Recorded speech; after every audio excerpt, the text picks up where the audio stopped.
नमस्कार, मैं हूं आपके साथ अर्जुन खजूरिया और आपका स्वागत है एसजीवी न्यूज पर। इस वक्त की आपको बड़ी खबर बता दें, मंगलवार सुबह होने के साथ साथ ही ये दो बड़ी खबरें सामने आई हैं, वो भी उत्तर भारत से। जी हां, एक तरफ पंजाब से खालिस्तान समर्थक अमृतपाल सिंह ने देश के गृह मंत्री अमित शाह को इशारों में धमकी दी है, तो वहीं दूसरी तरफ 8 राज्यों में 72 जगह पर एनआईए ने छापा मारा है। जी हां, बड़ी खबर इस वक्त की। दरअसल गैंगस्टर टेरर फंडिंग केस में एक कार्रवाई की जा रही है एनआईए की तरफ से और पाकिस्तान कनेक्शन इसमें सामने आया है। कई हथियार बरामद किए गए हैं। अब आइए आपको विस्तार पूर्वक एक एक करके इन दोनों खबरों के बारे में विस्तृत जानकारी देते हैं। दरअसल अगर बात की जाए तो खालिस्तान समर्थक अमृतपाल सिंह ने देश के गृह मंत्री को इशारों में जो है धमकी दी है अमित शाह को। अमृतपाल सिंह ने रविवार को पंजाब के मोगा जिले के बुद्ध सिंह वाला गांव में कहा कि इंदिरा गांधी ने भी दबाने की कोशिश की थी, क्या हश्र हुआ, अब अमित शाह अपनी इच्छा पूरी करके देख लें। दरअसल अमृतपाल पंजाबी सिंगर दीप सिद्धू की बरसी में आए हुए थे और वारिस पंजाब दे संगठन का जो है वो प्रमुख है ये अमृतपाल सिंह, जिसे दीप सिद्धू ने ही बनाया था। दरअसल अमित शाह ने कुछ दिन पहले कहा था कि पंजाब में खालिस्तान समर्थकों पर हमारी नजर है। अमृतपाल से जो है शाह के बयान को लेकर सवाल किया गया था और इसी पर अमृतपाल ने अपना जवाब दिया कि शाह को कह दो, यानी कि अमित शाह को कह दो कि पंजाब का बच्चा बच्चा खालिस्तान की बात करता है, जो करना है कर ले, हम अपना राज मांग रहे हैं, किसी दूसरे का नहीं। तो यहां पर अगर बात की जाए तो और भी बातें कही गई। अमृतपाल सिंह की तरफ से कहा गया कि 500 साल से हमारे पूर्वजों ने इस धरती पर अपना खून बहाया है, कुर्बानी देने वाले इतने लोग हैं कि हम उंगलियों पर नहीं गिना सकते। इस धरती के हम दावेदार हैं, इस दावे से हम कोई भी पीछे नहीं हट सकता, कोई भी हमें पीछे नहीं हटा सकता। ना इंदिरा हटा सकती थी और ना ही मोदी या अमित शाह हटा सकते हैं। दुनिया भर की फौजें आ जाए, ये भी कहा गया, चुनौती दी गई खालिस्तानी समर्थक की तरफ से और कहा गया कि दुनिया भर की फौजें आ जाएं, हम मरते मर जाएंगे लेकिन अपना दावा नहीं छोड़ेंगे। अमृतपाल सिंह ने कहा कि हिंदुस्तान की हुकूमत सेक्युलर हुकूमत है, मुझे बताओ कि कभी देश के प्रधानमंत्री और गृह मंत्री ने कहा कि हिंदू राष्ट्र को लेकर बात कही गई और कहा कि गृह मंत्री ने कहा कि हिंदू राष्ट्र की बात कहने वालों पर कार्रवाई करेंगे।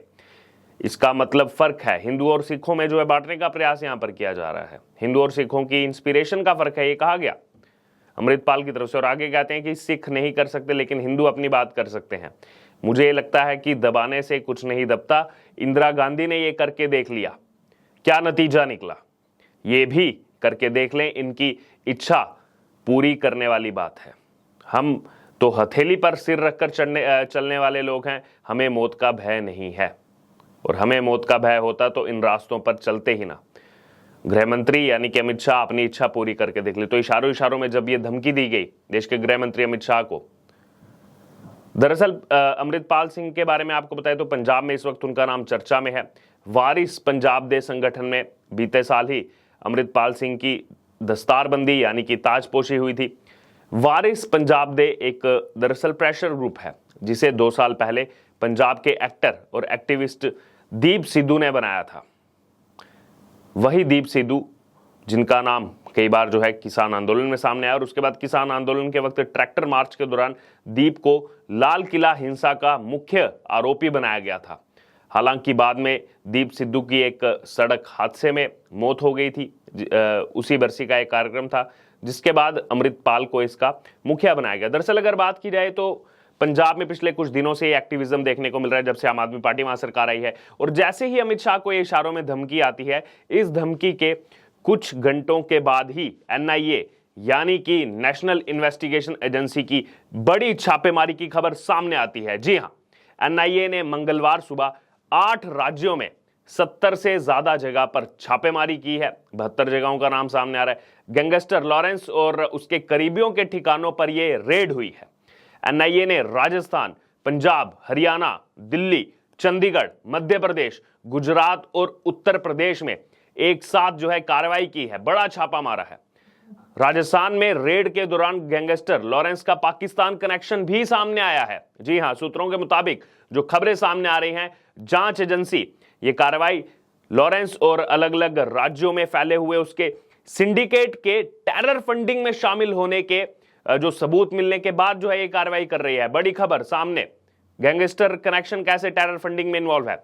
दरअसल सिद्धू मूसेवाला मर्डर केस में जेल में बंद लॉरेंस और नीरज भवाना ने पूछताछ में हथियार सप्लायर गिरोह और टेरर फंडिंग की बात कबूली थी। ये भी खबरें सामने आई और अब खबर यह है कि एनआईए को रेड के दौरान कई जगह हथियार भी बरामद हुए हैं। सबसे पहले बात की जाए अगर राजस्थान की, जहां पर कार्रवाई चल रही है एनआईए की। एनआईए ने राजस्थान के कई जिलों में एक साथ रेड की है, जिसमें जोधपुर, सीकर, चूरू, झुंझुनू जिले शामिल हैं। हाल ही में लॉरेंस बिश्नोई से जयपुर पुलिस ने भी पूछताछ की थी और लॉरेंस का पाकिस्तान कनेक्शन और लॉरेंस के गुर्गों की तरफ से हथियारों की तस्करी, इन्हीं सब चीजों को देखते हुए नेशनल इन्वेस्टिगेशन एजेंसी की टीम ने राजस्थान सहित कई राज्यों में एक साथ छापेमारी की है मंगलवार सुबह ही। अब आइए बात करते हैं पंजाब की। पंजाब में एनआईए ने कनाडा में बैठकर पंजाब में आतंक फैला रहे लखबीर लंडा के अलावा गैंगस्टर लॉरेंस और गोल्डी बराड़ के करीबियों के ठिकानों पर दबिश दी है। कुछ दिन पहले ही लखबीर लंडा को नेशनल इन्वेस्टिगेशन एजेंसी ने आतंकी घोषित किया है और लगातार लखबीर के करीबियों पर नजर रखी जा रही थी और उन्हीं के ठिकानों पर अब एनआईए की तरफ से ये रेड की गई है। अब आइए आगे चलते हैं, बात करते हैं हरियाणा की। हरियाणा के नारनौल में गैंगस्टर चीकू, गुरुग्राम में कौशल चौधरी के साथ साथ बहादुरगढ़, सोनीपत, सिरसा जिला में एनआईए की छापेमारी इस समय चल रही है। दरअसल एनआईए को बिश्नोई और बवाना गैंग के लोगों के लिंक जो है वो पाकिस्तान और साथ ही साथ आईएसआई, पाकिस्तान की आईएसआई से जुड़े हुए मिले हैं। अब तक जितने भी गैंगस्टर को यूएपीए में अरेस्ट किया गया है, उनसे पूछताछ के आधार पर एजेंसी को तमाम जानकारियां हाथ लगी हैं और गिरफ्तार किए गए गैंगस्टर्स ने यह बताया है कि बिश्नोई और बवाना गैंग को पाकिस्तान से फंडिंग की जा रही है, जिसका इस्तेमाल देश विरोधी गतिविधियों को अंजाम देने के लिए जो है वो किया जा रहा था। बहरहाल अगर यह बात की जाए, हरियाणा से आगे बढ़ते हैं जहां पर यह कार्रवाई चल रही है। उत्तर प्रदेश के कई जिलों में एनआईए की रेड जो है वो चल रही है। एजेंसी की टीम पीलीभीत और प्रतापगढ़ पहुंची है और पंजाब की जेल में बंद पीलीभीत के ही रहने वाले एक युवक के घर पर पहुंचकर टीम ने जांच पड़ताल की है। साथ में उत्तर प्रदेश पुलिस भी मौजूद थी। अब बात करते हैं मध्य प्रदेश की। मध्य प्रदेश के उज्जैन के नागदा में एनआईए की टीम ने योगेश भाटी और राजपाल चंद्रावत के यहां दबिश दी। दरअसल हरियाणा के बदमाश दीपक रमदा ने हाल ही में मोहाली में इंटेलिजेंस के ऑफिस पर रॉकेट लॉन्चर दागा था और हमले में योगेश और राजपाल दोनों शामिल थे। दीपक को नेपाल बॉर्डर से पहले ही गिरफ्तार किया जा चुका है और अब इसी चीज को लेकर के मध्य प्रदेश में जो है एनआईए की छापेमारी चल रही है। अब चलते हैं मध्य प्रदेश के पड़ोसी राज्य गुजरात में। गुजरात के गांधीधाम में एनआईए ने गैंगस्टर लॉरेंस बिश्नोई के करीबी सहयोगी कुलविंदर के परिसरों पर छापेमारी की है। कुलविंदर कई साल से बिश्नोई का सहयोगी है और एनआईए के सूत्रों ने यह भी खुलासा किया है कि कुलविंदर इंटरनेशनल ड्रग सिंडिकेट से भी जुड़ा हुआ है। तो अब यह बड़ी खबर सामने आई। एक तरफ जहां देश के गृह मंत्री अमित शाह को धमकी मिली इशारों में, दूसरी तरफ एनआईए की छापेमारी। ये गैंगस्टर किस हिसाब से देश विरोधी गतिविधियों में शामिल हैं, टेरर फंडिंग में शामिल हैं, उसको लेकर के अब ये एक साथ बड़े छापेमारी जो है वो की गई है 70 से ज्यादा जगहों पर। लेकिन इस वक्त सवाल साथ में यही उठ रहा है, पंजाब से जो खबरें लगातार सामने आ रही हैं, खालिस्तानी जो एक्टिविज्म है वो दोबारा से देखने को मिल रहा है। खासतौर पर अगर बात की जाए पंजाब में क्राइम रेट की, पंजाब में जिस हिसाब से नई सरकार बनी पिछले साल ही, आम आदमी पार्टी ने वहां पर सत्ता परिवर्तन किया, मेजॉरिटी उनको मिली, लेकिन अगर कानून व्यवस्था की बात की जाए वो पंजाब में कहीं ना कहीं चरमराया हुआ दिखाई दे रहा है। उसके बाद लगातार जिस हिसाब से वहां पर मर्डर हो रहे हैं, जिस हिसाब से लोगों की जान जा रही है, उससे कहीं ना कहीं कई सारे सवाल जो हैं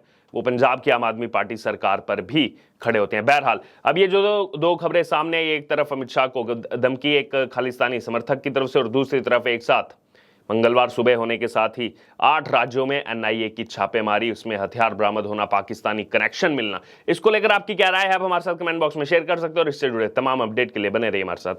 धन्यवाद।